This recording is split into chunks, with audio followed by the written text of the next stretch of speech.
عاجل. نشرة المستجدات. فك لغز حادثة كاب درعا. مرحبا بكم من جديد في قناة نبض المغاربي. في متابعتنا المستمرة لملف الاستنفار العسكري بطنطان، أفادت مصادر مطلعة من قلب القوات المسلحة الملكية بمعطيات حاسمة تقطع الشك باليقين.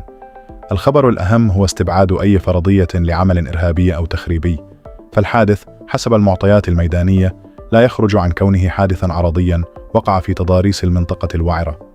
المصادر ذاتها أكدت أن آخر ظهور للجنديين الأمريكيين كان بالقرب من جرف صخري ساحلي بكاب درعا، وترجح التحقيقات الأولية احتمال سقوطهما في مياه المحيط الأطلسي نتيجة الظروف الطبيعية الصعبة. حاليا هناك تنسيق مغربي أمريكي عالي المستوى، حيث تحولت المنطقة إلى خلية نحل عسكرية سخرت فيها أحدث التقنيات البرية والجوية لتعقب أي أثر للمفقودين. وفي مستجد خاص بقناتنا، علمنا من مصادر ميدانية أن فرق الإنقاذ بدأت منذ ساعات الصباح الأولى باستخدام غواصات مسيرة درونز سوماران متطورة تابعة للبحرية الملكية، قادرة على مسح الأعماق الصخرية للمحيط في ظل التيارات البحرية القوية التي تميز سواحل طنطان، وذلك في محاولة لتجاوز عقبة الرؤية المحدودة تحت الماء.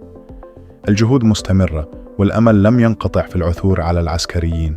سنوافيكم بأي تحديث رسمي فور صدوره. نبض المغاربي، نأتيكم بالخبر من مصدره.